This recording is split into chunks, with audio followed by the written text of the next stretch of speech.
The colossal Galactic Union vessel Harmonious Discovery hung in Earth's orbit like a suspended crystal, its hull catching and refracting sunlight in patterns too complex for human mathematics. Inside the central observation deck, Ambassador Zilvax pressed his four-fingered hand against the transparent viewport, his iridescent scales shifting from azure to violet as he studied the blue-green world below.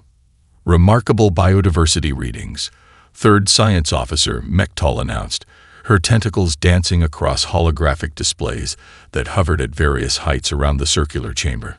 Evolutionary pressure indicators exceed anything in our database. Life on this world has been locked in an arms race for millions of years. Zilvax clicked his primary mandibles thoughtfully, and yet their dominant species appears unremarkable. He gestured toward a holographic display showing humans going about their daily lives. No natural weapons, minimal protective features, limited strength and speed. Their sensory capabilities are pedestrian at best. They should be prey, not predators, agreed Security Commander Frill, his crystalline exoskeleton glinting as he manipulated the surveillance feed. Look how soft they are. Even their young could be dispatched by creatures half their size. The science team had been monitoring Earth for 3 standard cycles now, cataloging and analyzing the planet's bewildering array of life forms. What continued to perplex them was humanity's inexplicable dominance despite their apparent physical limitations. Most peculiar, whispered Techlorn, the ship's chief xenobiologist, his large eyes blinking asynchronously as he reviewed footage of humans interacting with Earth's most dangerous predators. Observe this behavior pattern. They approach apex predators with minimal caution. Some even keep them as companions. The display shifted to show a human female calmly petting a massive feline predator, her hand stroking its head while making direct eye contact, behavior that would trigger immediate aggression in any rational species. And they appear to derive pleasure from proximity to danger, Techlorn continued, pointing to the human's facial expression. Note the baring of teeth, a threatening display in most species, yet here it seems to indicate contentment. Ambassador Zilvax stepped back from the viewport, his ceremonial robes rustling softly. The Union Council is eager for this first contact.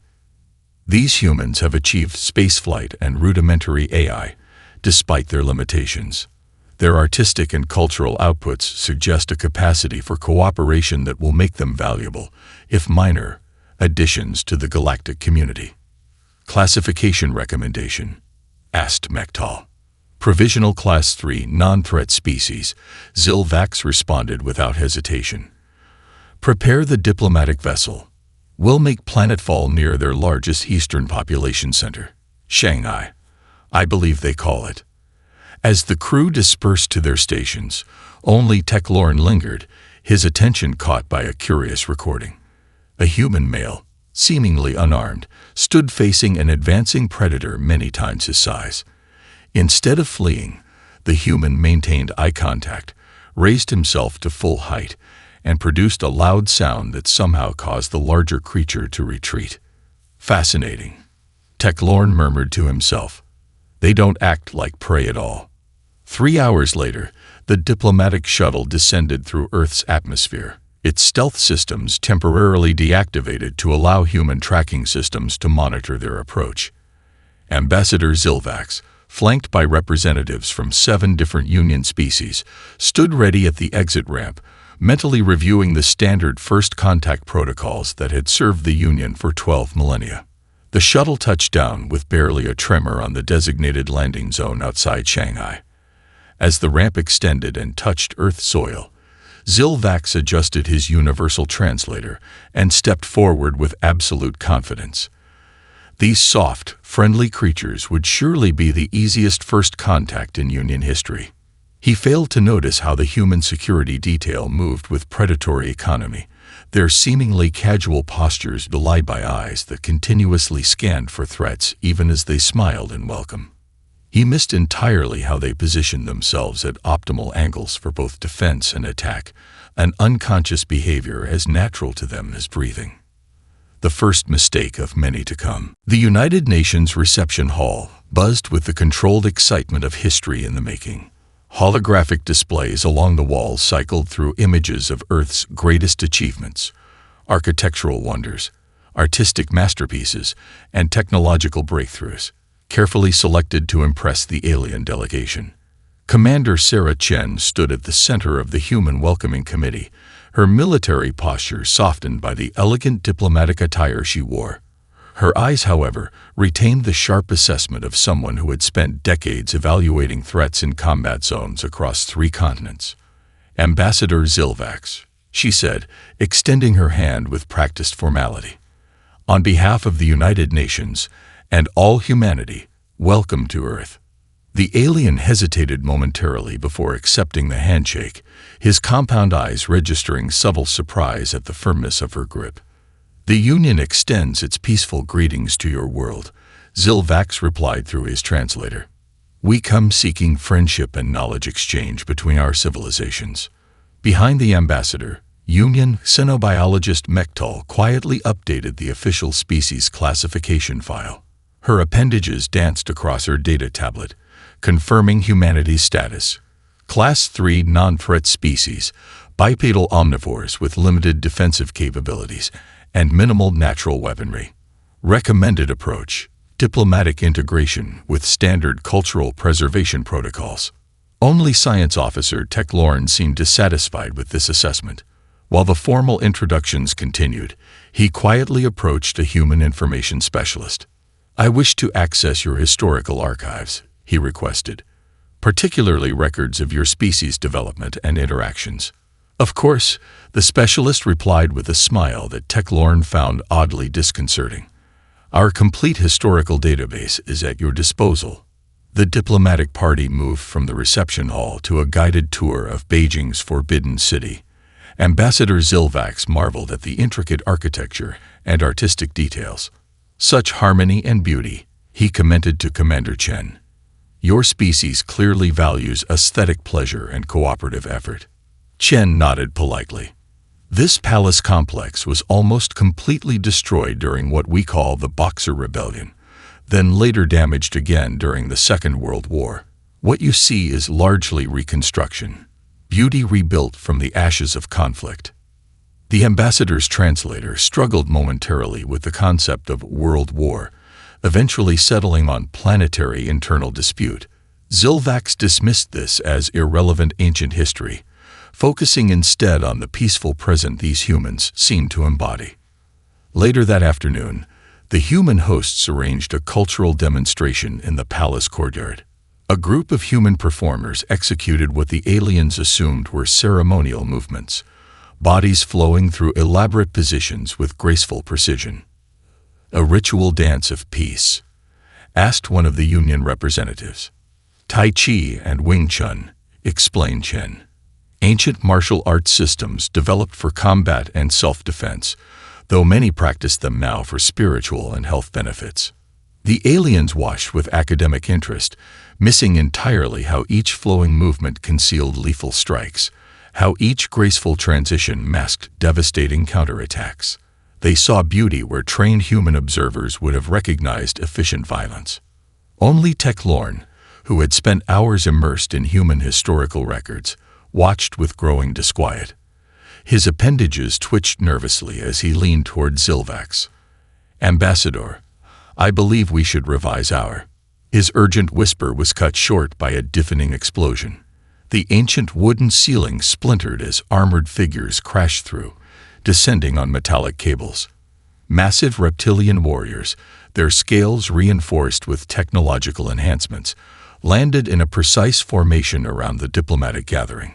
"Nobody move," roared their leader, a scared behemoth whose natural armor had been augmented with cybernetic weaponry.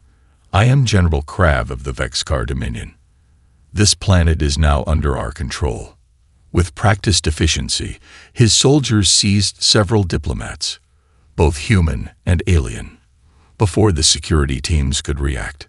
"Surrender your world," Krav demanded, pressing a plasma weapon against a captured Union diplomat's head, "or watch your new friends die one by one." In that frozen moment of shock, only Commander Chen's expression remained unchanged. her eyes calmly assessing threats, escape routes, and tactical options with the cold calculation of a predator preparing to strike. 30 meters beneath the diplomatic center, Ambassador Zilvax paced the circumference of the emergency bunker for the 18th time. The reinforced shelter had been designed to withstand everything from nuclear strikes to biological attacks, yet the ambassador found no comfort in its thick walls. "Our communication attempts have failed," announced the Palaxian representative, her gelatinous form pulsing with distress colors. "The Vexcar are jamming all outgoing signals. The Union fleet cannot receive our distress call." Above them, the compound had transformed into a fortress under Vexcar control. Security feeds displayed on the bunker's monitors showed the reptilian warriors establishing defensive positions with military precision. Their genetically engineered bodies, each warrior possessing redundant vital organs and dermal plating that could deflect most conventional weapons, moved with the confidence of apex predators. "The Vexcar were expelled from the Union for excessive brutality," whispered a Meridian diplomat, his crystalline appendages trembling. "Their biology is purpose-built for warfare. They've conquered species with 3 times the physical strength of humans." In the corner of the bunker, Commander Chen sat on a metal crate, field stripping a compact handgun with practiced efficiency. Her movements were economical, almost meditative, as she cleaned each component before reassembling the weapon. Beside her, Lieutenant Quan maintained communication with external forces via a quantum-encrypted device that appeared to be functioning despite the Vexcar jamming. "We have an extraction plan," Chen announced, sliding the magazine into her weapon with a decisive click. "We can get the diplomatic delegation to safety, but we'll need to move within the next 2 hours before they consolidate their positions." Ambassador Zilvax emitted a chirp of disbelief. "Commander, with respect to your courage, these are Vexcar warriors. Their bodies are living weapons. Each one possesses the strength of 5 humans and technological augmentations that make them nearly invulnerable to conventional attacks." Chen's expression remained unchanged as she holstered her weapon. "With respect, Ambassador, you don't understand what humans are."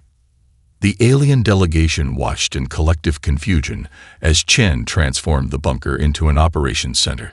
Personnel who had appeared to be simple administrative staff revealed hidden depths of training. A mild-mannered translator named Singh disassembled and reassembled a compact rifle with blinding speed, checking its optics with professional focus. An elderly custodian named Martinez produced detailed blueprints of the building's ventilation system, marking access points and structural weaknesses. "How is this possible?" Zilvax asked, mandibles clicking in confusion. "These are not soldiers. Most of us have served," Chen replied simply. "It's part of our culture." In the communication alcove, Science Officer Tech Lorne had gained access to sealed historical archives. His pupils dilated to their maximum aperture as he absorbed footage of human warfare throughout the centuries. What had begun as academic curiosity transformed into urgent concern as patterns emerged. Patterns that contradicted every classification assumption the Union had made. "Ambassador," he called sharply, gesturing to a private terminal. "You must see this immediately." Zilvax moved to Tech Lorne's side, his scales shifting to a concerned purple as the screen displayed images that defied his understanding. Primitive humans pursuing large prey animals for days until the creatures collapsed from exhaustion. Ancient armies deploying psychological warfare tactics of disturbing sophistication. Modern special forces operating with surgical precision against overwhelming odds. "We've made a catastrophic error in classification," Tech Lorne whispered. "These aren't Class 3 non-threats." "What are they, then?" Zilvax asked, a feeling of dread building in his secondary nervous system. "They're pursuit predators," Tech Lorne replied, his voice trembling with the implications. "The only sentient species ever encountered that evolved specifically to chase prey until it collapses from fear and exhaustion. They don't rely on strength or natural weapons. They use intelligence, endurance, and psychological warfare." On the main monitor, Vexcar troops moved into new positions, unaware they were being watched, unaware they had just become prey. Darkness fell over the compound as Beijing's lights twinkled in the distance.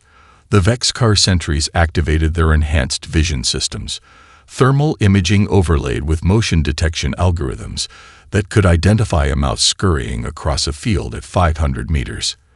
They moved with the absolute confidence of apex predators, secure in their technological and biological superiority. When the first outpost went silent, they assumed equipment failure.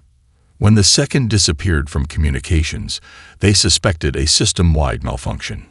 By the third, they understood they were being hunted. In the secure bunker beneath the diplomatic center, Ambassador Zilvax and his team clustered around Techlorn's terminal. The science officer had hacked into the compound's surveillance network, providing a fragmented but comprehensive view of what was happening outside. What they witnessed defied everything they understood about human capabilities. "Impossible," whispered a Meridian diplomat as they watched a human figure move through the darkness. Their visual spectrum should be severely limited in these light conditions. On screen, a human designated as Singh navigated through a courtyard, using what appeared to be enhanced vision goggles. He moved not with the cautious steps of prey, but with the fluid precision of an evolved hunter. When a Vexcar sentry appeared, Singh didn't flee or freeze. He became perfectly still, controlled his breathing, and simply disappeared from the predator's awareness, despite being merely meters away. Predator camouflage behavior, Techlorn noted clinically, though his appendages trembled. Not technological, but behavioral. They've evolved to manipulate predator attention. Another feed showed a human female, identified as Martinez, the supposed custodian, navigating through ventilation systems too narrow for the bulky Vexcar. She emerged silently behind 3 guards at a critical junction, neutralized them with precisely administered chemical compounds, and disappeared again before their bodies hit the floor. Most disturbing was the feed from the perimeter, where a human positioned over a kilometer from the compound eliminated Vexcar sentries with a long-range projectile weapon. Each shot was perfectly placed between armor plates, striking neurological clusters with surgical precision. "They're communicating," Zilvax realized, watching the humans coordinate their movements with minimal verbal exchange. "But how?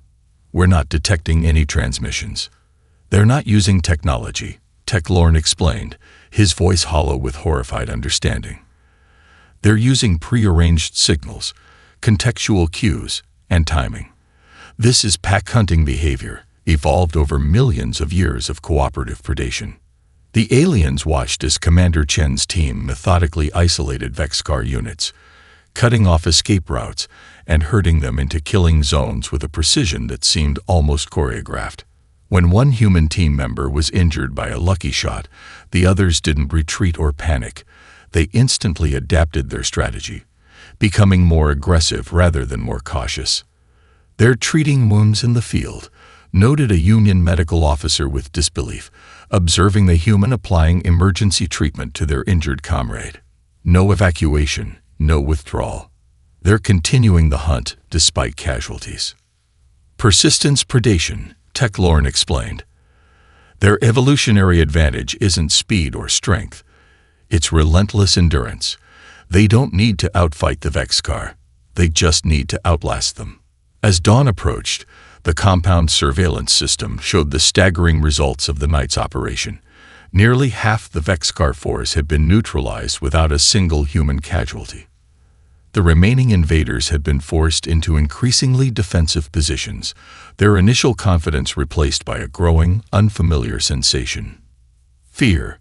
The feed cut to Commander Chen, pausing at a secured position to drink water and consume a protein concentrate.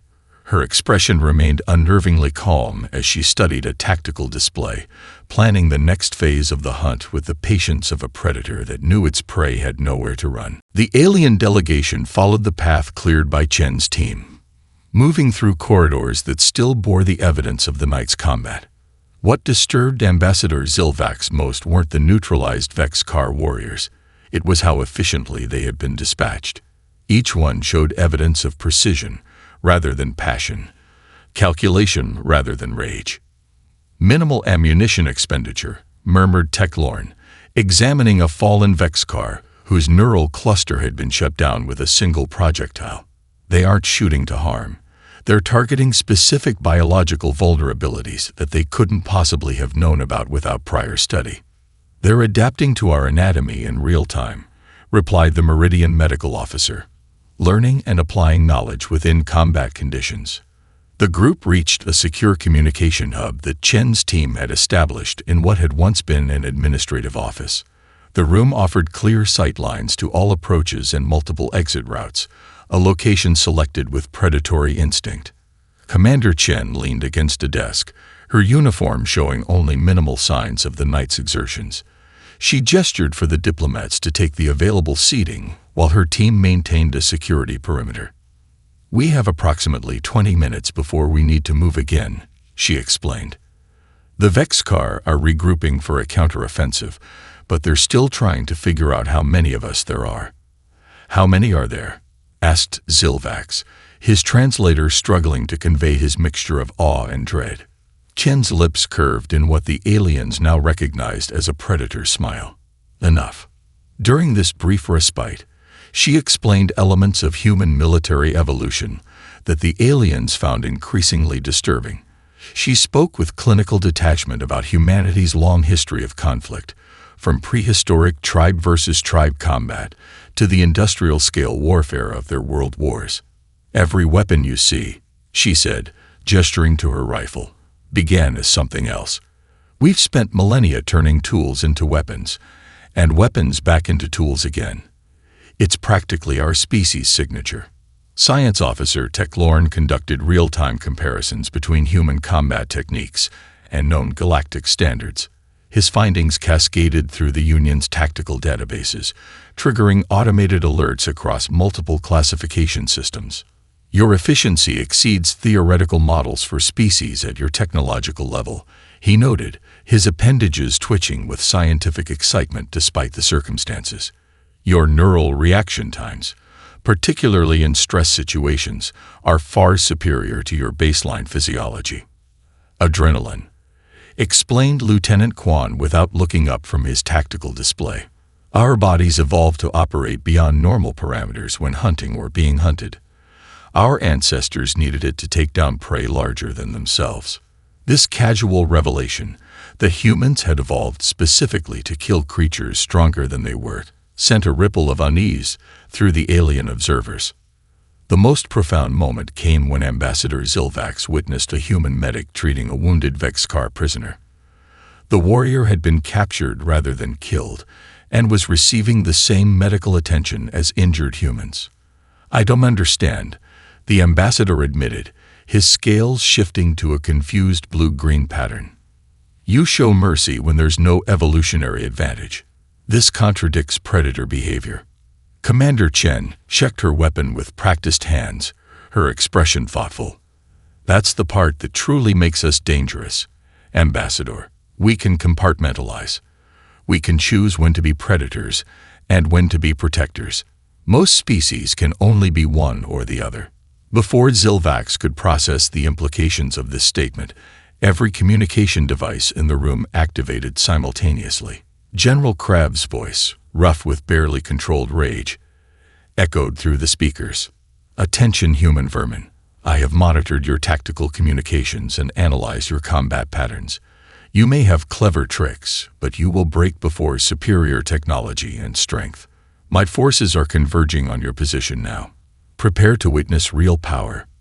Chen's expression didn't change, but something shifted in her eyes, a predatory focus that made even her allies take an instinctive step back. The Vexcar launched their counterattack with overwhelming force.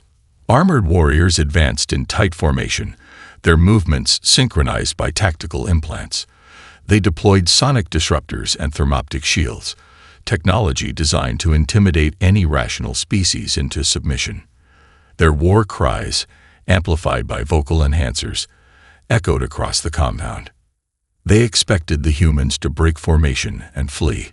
It was the logical response of a weaker species confronted by superior strength. Instead, the humans vanished. In the command center established within a reinforced storage facility, Ambassador Zilvax and his delegation watched the battle unfold through hacked security feeds. The Vexcar moved through seemingly abandoned corridors, their confidence visibly waning with each empty room they secured. "Where did they go?" whispered a Meridian diplomat. "There's nowhere to hide from Vexcar thermal scanners." As if in answer, the first Vexcar squad reported contact, then went silent. A second squad moved to investigate and encountered what their commander described as architectural ambush. The humans had somehow reconfigured the structural elements of the building itself, creating killing zones that the Vexcar's standardized assault protocols had failed to anticipate. They're using the acoustic properties of the building against the sonic weapons, Techlorn observed, his scientific detachment crumbling as he watched humans redirect devastating sound waves back at their sources.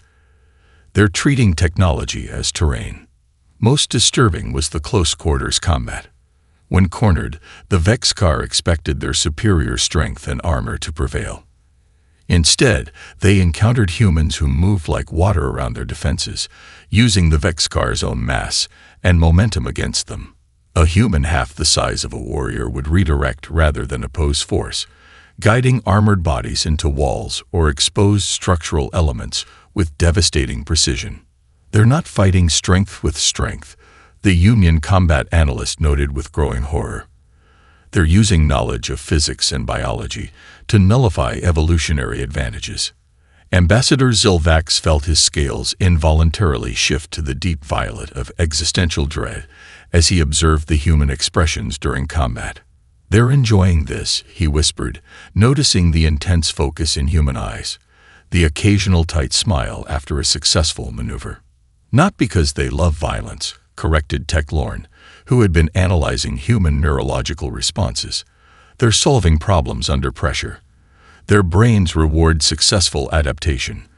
They've evolved to find satisfaction in overcoming superior predators." The Vexcar, confounded by human unpredictability, made a devastating tactical error.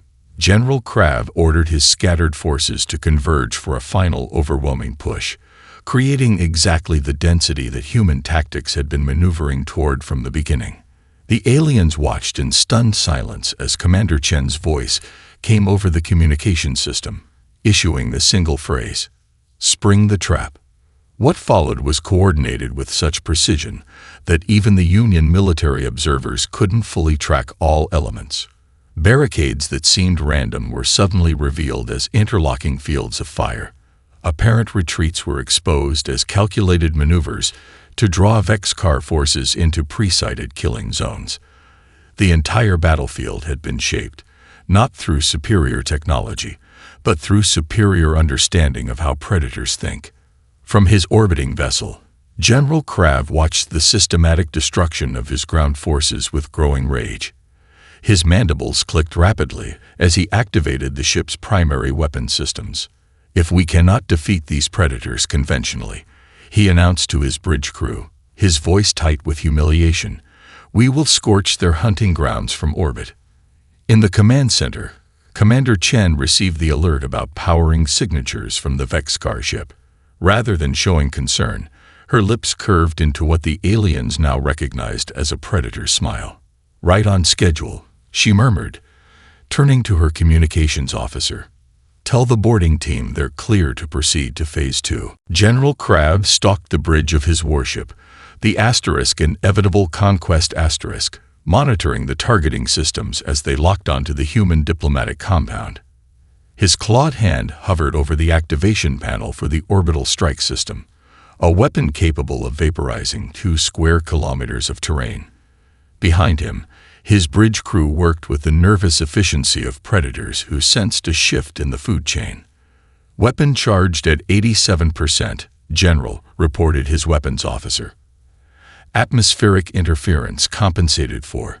We are prepared to cleanse the area on your command." In the command center below, Commander Chen received an encrypted transmission on her personal device. Her expression shifted instantly from focused determination to something that sent chills through the watching aliens, a predatory smile that reached her eyes. General Krav should check his engine room, she remarked casually, turning the device so the alien delegation could see the feed. The transmission showed the impossible. Humans aboard the Vexcar vessel. A team of 6 operators moved through the alien ship's maintenance tunnels with practiced precision, their movements suggesting intimate familiarity with a vessel design they should never have encountered before. Impossible, barked Ambassador Zilvax. Their ship has quantum-locked access systems and biorhythmic scanners.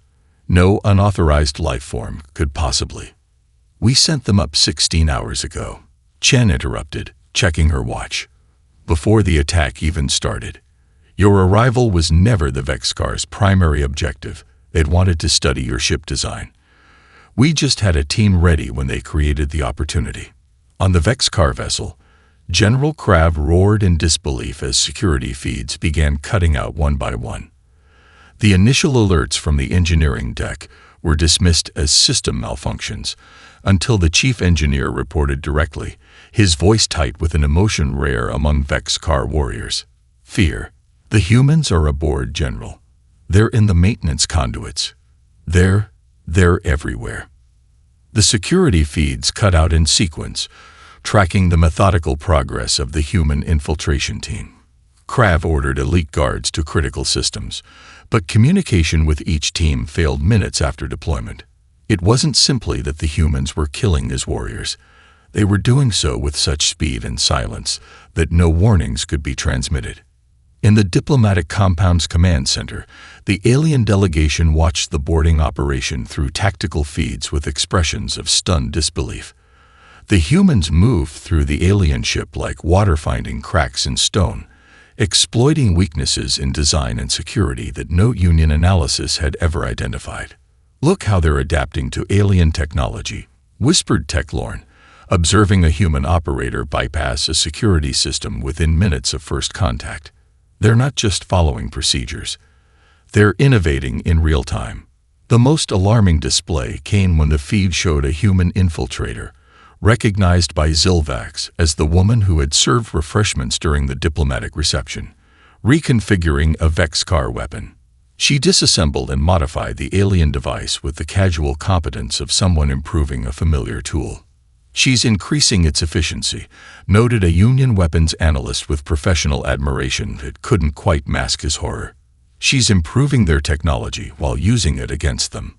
On the bridge of the inevitable conquest asterisk, General Krav barricaded himself with his elite guard, monitoring the failing systems as humans systematically took control of his vessel.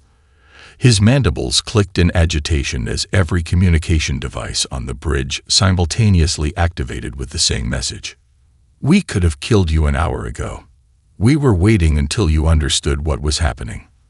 The security feed showed the infiltration team leader sitting calmly in the ship's reactor control room, her fingers resting lightly on a jury-rigged device connected to critical systems. Her expression was not triumphant or hateful.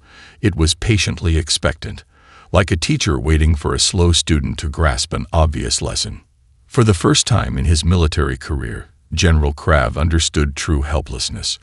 His species had evolved as apex predators, had engineered themselves further for warfare, had conquered a dozen worlds, and yet somehow he had become prey. 1 week after the unconditional surrender of the Vexcar forces, the Grand Council chamber of the Galactic Union flagship Harmonious Accord buzzed with unprecedented activity.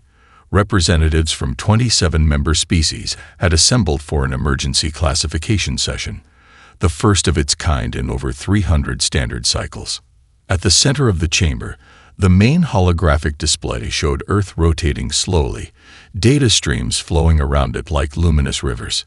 Beside it floated a newly created designation that had required the expansion of the Union's taxonomic system. Class 1 Apex Species, Pursuit Predator Variant, Unique Cognitive Profile.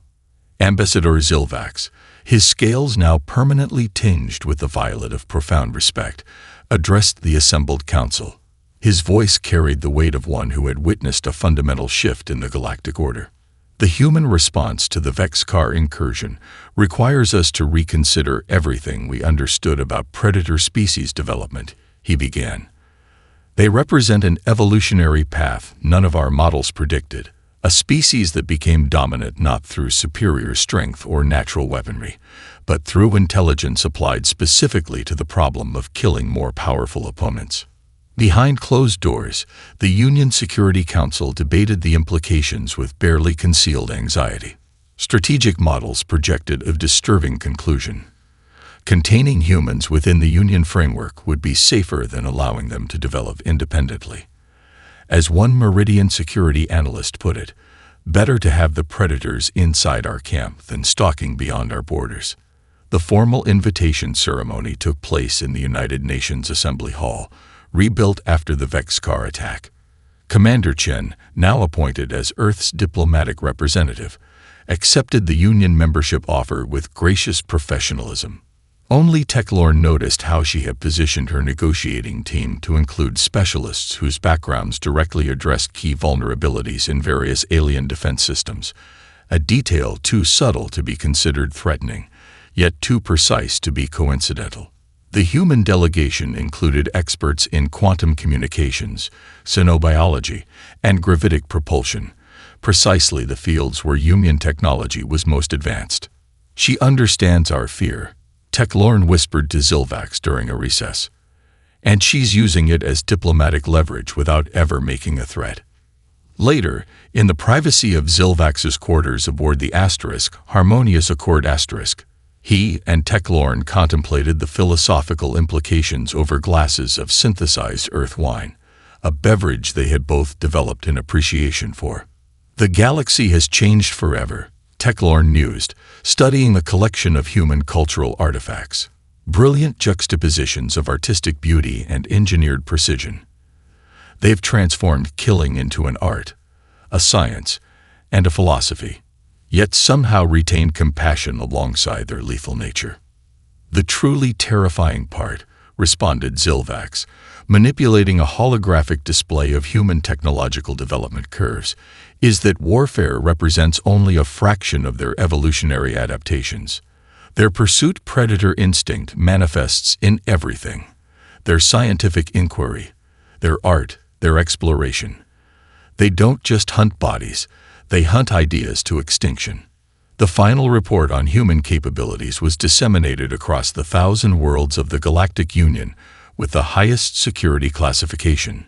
In military academies from the Cygnus Arm to the Sagittarius Spur, tactical officers received the first comprehensive analysis of human combat doctrine. At the prestigious War College of Arcturus, a veteran instructor faced a lecture hall filled with cadets of diverse species. Behind him, the holographic display showed Earth rotating slowly against the darkness of space. "Today," the instructor began, his multiple eyes blinking in solemn sequence, "we study the most important strategic lesson in Union history. Humans are not a warlike species that learn to be peaceful. They are predators who learn to selectively unleash what evolution built into them." A cadet raised a crystalline appendage. "If they're so dangerous, why accept them into the Union?" The instructor's exoskeleton shifted, producing a sound recognized across species as profound respect mixed with primal caution. "Because the only thing more dangerous than a predator among us is a predator we cannot see coming."